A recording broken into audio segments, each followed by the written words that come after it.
Hola chicos, tenemos en este tutorial vamos a desarrollar las preguntas del examen del primer quimestre de este año 2020 de matemáticas, segundo bachillerato. Tenemos este ejercicio que nos dice lo siguiente: teniendo la fórmula a sub n igual a a sub 1 por, entre paréntesis, r elevado a la n menos 1, ¿sí? Y con la siguiente sucesión, 1, 3, 9, 27, ¿sí? Nos dan una sucesión de términos, empezando con el 1, después el 3, después el 9, después el 27. Encontrar, dice, el séptimo término de la misma sucesión, de esa sucesión. Bien, en primer lugar, tenemos que darnos cuenta que esto se trata de una sucesión geométrica. ¿Por qué es sucesión geométrica? Porque si analizamos los números, los términos que pertenecen a esta sucesión, vemos que van aumentando progresivamente, ¿sí? Su aumento es progresivo, no es un aumento pequeño, sino un aumento grande. Por ejemplo, de 1 pasa al 3, después del 3 pasa al 9, después del 9 al 27. Entonces, no es lo mismo, por ejemplo, que yo tenga 1, después tenga 3, después tenga 5, ¿ya? Después tenga 7 y después tenga 9, ¿sí? Este es otro tipo de sucesión que se le llama sucesión aritmética, porque su aumento, o tal vez disminución, porque también puede ser el caso que los números empiecen a disminuir, los términos vayan disminuyendo en vez de aumentar o ascender, sea de una manera más pausada, sea de una manera más discreta. Es decir, vemos aquí claramente que entre el 1 y el 3 hay una diferencia de 2. Entre el 5 y el 3 y el 5 lo mismo, entre el 5 y el 7 por lo consiguiente, y entre el 7 y el 9 se vuelve a repetir. Entonces, aquí la diferencia que se le llama a esto, la diferencia sería se resta, pues, se puede restar el anterior por el posterior. El segundo término por el primer término, ¿no? 3 menos 1 da 2, 5 menos 3 da 2, 7 menos 5 da 2, y 9 menos 7 también da 2. Entonces, la diferencia aquí sería de más 2. Pero en el caso de acá, en el caso del ejercicio que nos han dado, ¿sí? La diferencia es más grande. Ya la diferencia no sería diferencia, sino que se le denomina razón. Razón porque se divide, ¿sí?, este término por el anterior. 3 dividido para 1 da 3. Después divido el 9 para el 3, también me da 3. Y por lo consiguiente, si yo divido 9 para 27, perdón, 27 para 9, también me da 3. Entonces, este se llama razón, y razón se la representa con la R. Entonces, lo primero que debemos encontrar cuando den este tipo de sucesiones es la razón, en el caso de tratarse de una sucesión geométrica, o la diferencia, en el caso de tratarse de una sucesión aritmética. Bien, esto como explicación preliminar, ¿no? Bien, ahorita ya sabemos que lo que nos han dado es una sucesión geométrica, ¿ya? Y la razón es 3. Así se le llama. O sea, es el número que se repite, el número es el factor por el cual están multiplicados el primer término, después el segundo término, después el tercer término, y así sucesivamente. Todos los términos de esa sucesión van a estar multiplicados por el 3. De aquí el 27 también por 3, el que sigue así por 3, todos, ¿no es cierto? Bien, ahora, ¿qué más nos dan? Nos dan una fórmula, la fórmula del término independiente, de un término cualquiera. A sub n es un término cualquiera de la sucesión, ¿sí? En este caso, tenemos ¿cuántos términos? Tenemos 1, 2, 3, 4 términos, ¿no es cierto? El 1 es el primer término, el 3 es el segundo término, el 9 es el tercer término y el 27 es el cuarto término, ¿sí? Ahora, nos dan la fórmula y nos piden encontrar el séptimo término. Bien, entonces, como el ejercicio nos pide encontrar el séptimo término. Yo tengo que calcular, según esta composición de la sucesión, tengo que calcular el término número 7. Entonces, ese número, el número de términos se llama n, se le denomina como la letra n minúscula y sería n igual a 7, porque es el séptimo término. AN, por lo consiguiente, sería A7. Esta es nuestra incógnita, es lo que vamos a encontrar. Y A1, porque este término está aquí dentro de la ecuación, A1 es el primer término de la sucesión. En este caso, el primer término es el número 1. Listo. Ya tenemos todos los elementos para poder reemplazar a esta fórmula y poder encontrar el séptimo término de esta sucesión. Bien, vamos a hacerlo. Entonces ponemos A, en vez de A a la n, ponemos A a la 7, porque es el séptimo término que voy a encontrar, es igual a A sub 1, que sería 1. Estoy reemplazando los valores, ¿no? Por, o sea, multiplicado por el paréntesis. Dentro de ese paréntesis está R, que es 3 elevado a la n menos 1, es decir, a la n vale 7 menos 1. ¿Sí? Y cierro paréntesis. Esto sería todo, ¿ya? Entonces, ahora sí, ¿qué voy a hacer primero? Tengo que hacer primero esto de aquí, el exponente, eliminar el paréntesis y multiplicar por 1. Bien, entonces, A7, es decir, el término 7, sería igual a 1 por, entonces, ¿qué tengo aquí adentro? 3 elevado a la 7 menos 1 es 3 elevado a la 6. 3 elevado a la 6. Bien, el número 1 es un término neutro, tanto en la multiplicación como en la división, es decir, no afecta al valor que se multiplique o se divida sobre ese número 1, es decir, sobre ese término. En este caso, tengo 3 a la 6, o 3 elevado a la sexta, por 1, entonces la respuesta sería igual a 3 elevado a la 6. Bien, pero ¿cuánto es el valor? Bueno, el valor lo puedo calcular por medio de la calculadora. Lo puedo encontrar haciendo el cálculo por medio de la calculadora. Y tenemos aquí que 3 lo voy a elevar a la sexta potencia, me da igual a 729. Ese es el valor del séptimo término de esa sucesión geométrica. 729. Y esa sería la respuesta. Bien, entonces, ¿qué debemos considerar aquí? Que debemos tener cuidado.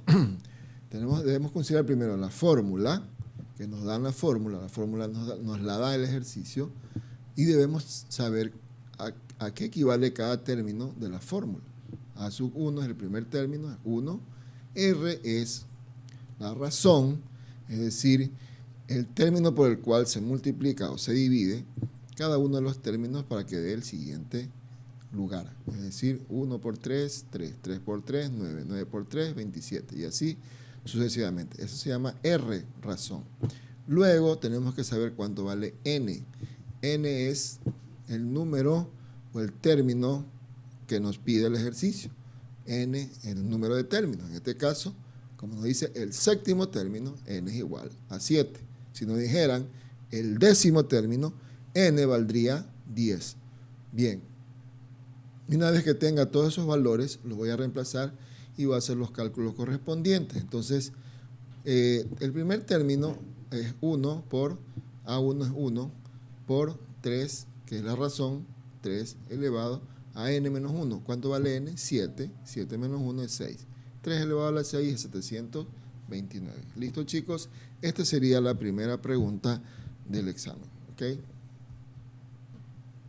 Bien, la siguiente pregunta se trata de operaciones entre funciones. Nos dan dos funciones. La función f de x tenemos aquí que es igual a x al cuadrado más 3. Es una función cuadrática. ¿Por qué es cuadrática? Porque la variable está elevado al cuadrado o a un exponente par.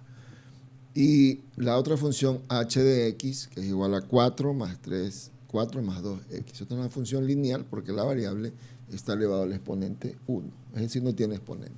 Bien, Entonces, ¿qué tenemos que hacer? Nos piden encontrar f de x más h de x. La función f de x más la función h de x. Entonces, ¿qué nos dice el procedimiento? ¿Qué nos dicen las propiedades de las operaciones con funciones? Nos dicen que tenemos que sumar lo equivalente de lo que vale la función más lo que vale la otra función. Entonces, pongo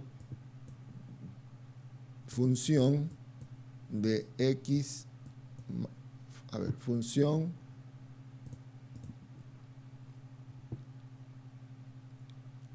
f, así sería, f de f más h de x, así sería, f más h de x, es decir, la función f más la función h de x sería igual a lo que equivale la función x, la función de x al cuadrado, f de x, más 3, más lo que equivale la función h de x, es decir, 4 más 2x. ¿Listo, chicos? Entonces, ahora lo que tengo que realizar es las operaciones indicadas. Me doy cuenta si tengo términos semejantes aquí, y los únicos términos semejantes son los valores independientes, es decir, 3 más 4. Entonces, la función, la suma o la adición de f de x más h de x sería igual entonces a lo siguiente. ¿Listo? Realizando la operación, sería igual a x al cuadrado más 2x, llevando un orden, ¿no es cierto? Y más 7. Porque 3 más 4 es 7. Bien, hasta ahí ya no puedo realizar más, no puedo simplificar más. Y esa sería la respuesta. ¿Sí? Esa sería la respuesta.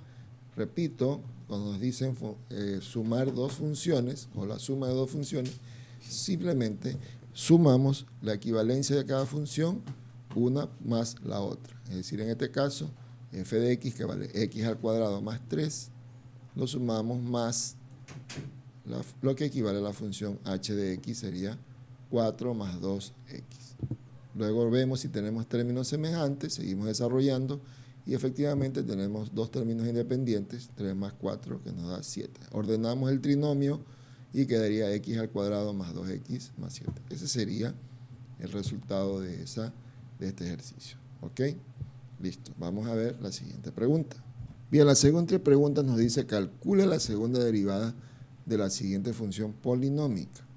Bien, nos dan una función polinómica. ¿Qué quiere decir función polinómica? Que tiene más de dos términos. Aquí tiene tres términos. También se le puede decir que es un trinomio, pero es una función polinómica. ¿Sí? Una función polinómica cuya variable independiente es la x. Nos damos cuenta que la x está elevada a la 4, también después está elevada al cuadrado, y luego tenemos el término independiente, es decir, está ordenada de forma descendente esta función. Bien, este trinomio. Ahora, ¿cómo hacemos la derivada? Para poder derivar o encontrar la segunda derivada, tenemos que primeramente encontrar o hallar la primera derivada. Entonces vamos a encontrar la primera derivada de esta función polinómica. ¿Cuál es la primera derivada? La primera derivada sería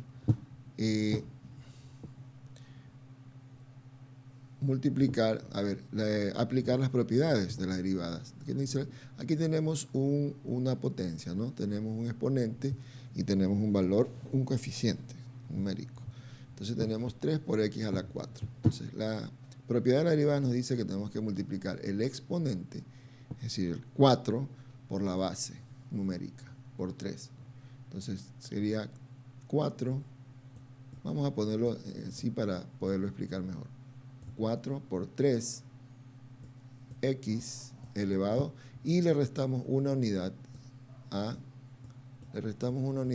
exponente. Después tenemos más, derivamos lo mismo, ¿no? Tenemos un coeficiente y una potencia, entonces multiplicamos el exponente, en este caso 2, por la base numérica, 2 por 5, ¿sí? X elevado a ¿cuánto? Al exponente menos 1, a 2 menos 1. ¿Ok? Y por último, derivamos el último término, que es un término independiente, que también se le llama una constante. Sí, porque es un valor que no cambia en todo el ejercicio. Entonces, como x1 es una constante, la derivada de una constante es igual a 0. Listo. Siempre la derivada de una constante igual a 0. Bien, realicemos las operaciones indicadas, ¿correcto? Entonces tenemos aquí 4 por 3 es 12, 12x elevado a la 4 menos 1 nos da elevado a la 3, más 2 por 5 es 10, elevado a la x a la 2 menos 1, x a la 1, y el 0 pues ya no se lo coloca porque esto se elimina. Bien, ahora tengo ya la primera derivada. La primera derivada me da f' de x igual a 12x al cubo más 10x. Pero a mí me piden, el ejercicio es la segunda derivada. Eso quiere decir que tengo que volver a derivar, es decir, derivar una vez más en base al resultado que tengo de la primera derivada. Es decir, este valor, esta función ahora la voy a derivar nuevamente y esa sería la segunda derivada. Lo ponemos con 2 comillas o 2 apóstrofes, f2' de x, es decir, segunda derivada. Entonces, lo mismo, ¿no? El exponente 3 pasa a multiplicar con la base 12. 3 por 12. ¿Ok? Y a la x le restamos una unidad en el exponente. ¿Ya? Más, aquí tengo una constante por una variable, es decir, 10 coeficiente por una x, que es una variable. La ley de las propiedades de la derivada nos dice que la derivada de una constante por una variable es igual a la constante, es decir, a 10. Nos quedaría solo 10.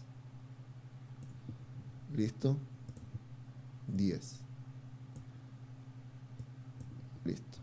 Bien, ahora sí realizamos las operaciones indicadas una vez que ya hemos desarrollado las propiedades de la derivada y tenemos que la segunda derivada sería igual a ¿cuánto? Nos quedaría 3 por 12 es 36, x elevado a la 3 menos 1 elevado al cuadrado, más 10. Nos queda más 10. ¿Listo?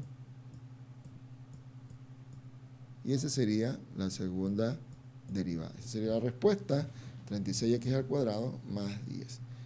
¿Qué hicimos? Primero derivamos, sacamos la primera derivada, teniendo en cuenta las propiedades según el caso. En este caso, todos son potencias. Se multiplica el exponente, este exponente por la base 4, ¿sí? 4 por 3, después 5 por 2 o 2 por 5, y sacamos la derivada de una constante que es 0. A los exponentes le restamos una unidad y nos quedaría 2x al cubo más 10x. Esa sería la primera derivada. Ahí volvemos a derivar y esa sería nuestra segunda derivada, lo que realmente nos están solicitando en el problema. Entonces hacemos lo mismo, la base por el exponente, 3 por 12, 36, x a la 3 le restamos una unidad, x a la 2. Y más la derivada de una constante por una variable que es igual a la constante, en este caso 10. 10 por x quedaría 10. ¿Listo? Esa sería la respuesta, chicos, del tercer ejercicio. Vamos a ver el último ejercicio y hacemos el cálculo. Bien, tenemos la última pregunta que dice, calcule el ángulo entre los siguientes vectores. Nos dan dos vectores, vector A igual a 3i vector más 4j vector, y el vector B, 2i vector menos j vector. Bien, han tenido la bondad de darnos la fórmula, ¿sí? La fórmula de el coseno del ángulo entre dos vectores, ¿sí? Igual a x bx más a y by sobre a módulo de A, módulo de B. Listo, vector A, vector B. Bien, vamos a explicar qué significa todo esto, porque si no sé qué significa AX, BX, AY, BY y módulo A, módulo B, no voy a poder realizar el ejercicio. Listo. AX sería el componente, mire, un vector en plano bidimensional, es decir, un vector de dos dimensiones, tiene dos componentes, siempre va a tener dos componentes, que es la componente en X y la componente en Y. Por ejemplo, este es un plano cartesiano, tenemos aquí un vector, ¿sí? Digámosle que es este vector así, que tiene una dirección. Este vector tiene dos componentes, ¿sí? Tiene dos componentes, la una componente en X, en Y, y la otra componente en X. ¿Ok? La componente en X y la componente en Y. ¿Ok? ¿Listo? Así. Dos componentes. Esta es AX. Esta sería la componente, por ejemplo, 3. Aquí sería 3 y esta componente de acá sería la componente en Y, 4J. Hablando del vector A, ¿no es cierto? 4J. Ok, entonces, ¿qué es lo importante en todo esto? Darnos cuenta de que efectivamente los vectores tienen sus componentes en X y sus componentes en Y, ¿sí? Acompañados de sus vectores unitarios. ¿Cuáles son los vectores unitarios? Los vectores unitarios son el I vector, que siempre se lo coloca en el plano de las X, en el primer componente, y J vector en el segundo componente, es decir, el componente en Y. Entonces, con todo eso podemos decir que aquí tenemos, ¿sí? Aquí tenemos las componentes. Este sería en el vector A, ¿no? 4J vector, y este sería 3Y vector. ¿Listo? Este sería el vector A.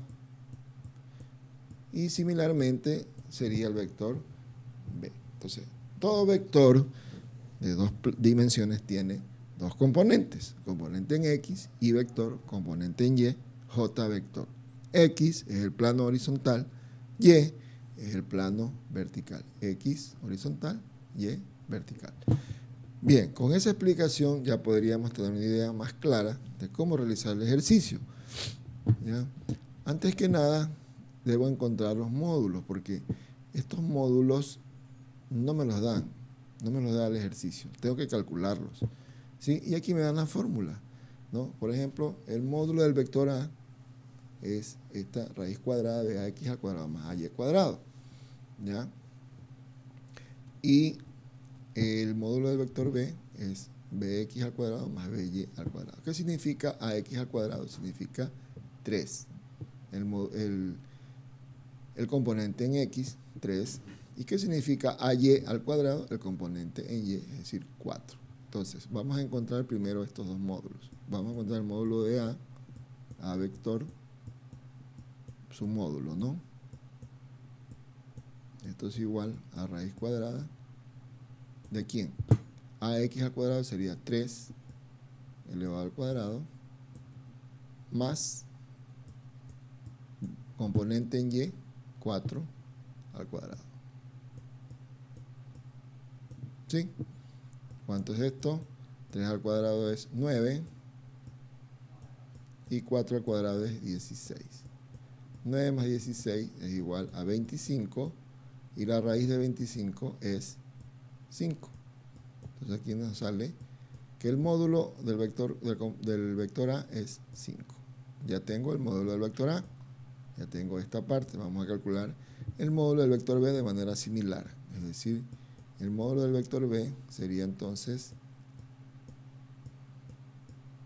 igual al componente en X, que es 2 elevado al cuadrado, o al primer componente, más el segundo componente, el componente en Y, que es menos 1 al cuadrado. Lo ponemos en paréntesis para no confundirnos.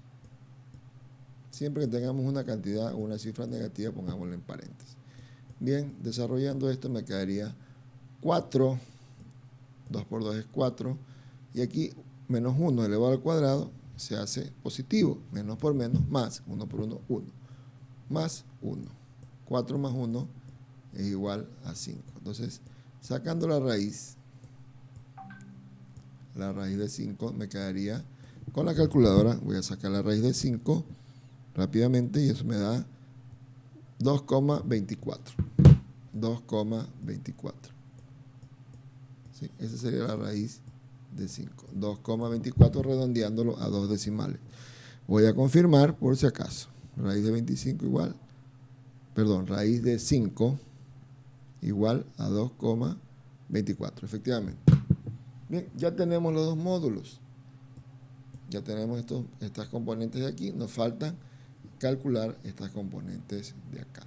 Bien, de eso lo podemos hacer directamente. Entonces tenemos coseno. Recuerda que lo que estamos calculando es el ángulo entre esos dos vectores. Coseno del ángulo entre esos dos vectores es igual. Ya. ¿Qué tenemos aquí? AX, BX, es decir, componente del vector A en X por el componente del vector B en X, es decir, 3 por 2. Entonces aquí tendríamos 3 por 2 más componente en Y del vector A, del vector B, del vector A en Y, 4, y componente por el componente del vector en Y del vector B, menos 1. 4 por menos 1.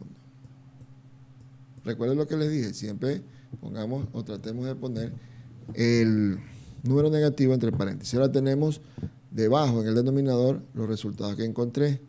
Módulo del vector A, 5, por el módulo del vector B, 2.24. 5 por 2.24. Perfecto. Entonces ahora realizamos las operaciones indicadas. Tenemos 3 por 2 es 6. Más por menos es menos, 4 por 1, 4. 6 menos 4 dividido para 5, voy multiplicando 5 por 2.24. Esto me da igual a 11.2. Y abajo quedaría en el denominador 11.2. ¿De dónde salió el 11.2? De multiplicar 5 por 2.24. ¿Ok? 6 menos 4, sigo realizando las operaciones. 6 menos 4 es 2, y 2 lo tengo que dividir para 11.2. Entonces, ¿cuánto me da 2 dividido para 11.2? Utilizo la calculadora. 2 dividido para 11.2, esto me da 0,18. Redondeando a 2 decimales me da 0,18. Bien, pero eso es el coseno del ángulo. Recién he calculado el coseno del ángulo. Coseno del ángulo es igual a 0,18. Muy bien. Una vez que ya tengo ese valor, ahora lo que tengo que encontrar es el ángulo. ¿Y cómo hago para encontrar el ángulo? Lo despejo. Es decir, este coseno que está multiplicando con el ángulo pasaría al otro lado con exponente negativo. O sea, el ángulo me quedaría, ángulo es igual a coseno elevado a la menos 1, siempre va a ser así, coseno a la menos 1, ¿de quién? De 0,18, porque esto multiplica con 0,18. Muy bien, siempre va a ser así. Bien, entonces, ahora, ¿cómo encuentro el ángulo? Facilito. Voy a la calculadora, pongo inverso de coseno, es el coseno inverso, coseno a la menos 1 quiere decir coseno inverso, ¿de quién? Abro paréntesis de 0,18, cierro paréntesis, eso me da igual a 79,63. 79,63 grados, ese sería el ángulo entre estos dos vectores. Miren que no me han pedido ni graficar ni nada de eso, me han pedido solamente encontrar el ángulo. Y esta es la manera como debo encontrar. Ya encontré entonces el ángulo, me da 79,63 grados, casi 80 grados, ¿sí? Bien, ¿cómo lo hice? Vamos de nuevo a explicar. Tienen que entender esto. Primero encuentro los módulos. Los módulos son los valores escalares, es decir, un valor absoluto, un número de cada vector. El módulo del vector A son las dos componentes, ¿sí? Elevadas al cuadrado, saco la raíz cuadrada, me da 5. Y el componente en B, lo mismo. El componente del vector B es los dos componentes elevados al cuadrado, sumados, saco la raíz cuadrada de 5, me da 2,24. Y luego encuentro el coseno del ángulo entre esos dos vectores, que es igual a la componente x de A por la componente x de B. Es decir, 3 por 2. 3 por 2 más la componente de A en Y por la componente de B en Y. Es decir, las componentes en Y. 4 por menos 1. 4 por menos 1 me da menos 4. 3 por 2 da 6. Y A debajo, la multiplicación de los dos módulos que ya encontré, es decir, de 5 y de 2.24. Entonces 5 por 2.24 me da 11.2, 6 menos 4 me da 2. Al dividir 2 para 11.2 me da igual a 0,18. Ahora, ese es el coseno del ángulo. Ese es el coseno del ángulo. Ahora yo quiero calcular es el ángulo. Y el ángulo se calcula despejándolo. Tengo que despejarlo, como en una ecuación yo despejo una variable. Este coseno pasaría con un signo exponente menos 1, ángulo igual a coseno a la menos 1, ¿de qué? De 0,18, del valor que ya tengo. Con la calculadora realizo el cálculo correspondiente, inverso del ángulo, inverso de coseno, o sea, coseno a la menos 1, abro paréntesis, pongo 0.18, cierro paréntesis, eso me da igual a 79,63 grados. Ese sería el resultado. Bien, chicos, espero que haya sido de provecho este tutorial. De esta manera usted ya puede, si usted revisa, puede tener una buena calificación en su examen, ¿sí? De pronto van a cambiar ciertos valores, pero de ahí el procedimiento va a ser el mismo. Dios me los bendiga, nos vemos en una próxima oportunidad. Adelante con sus estudios.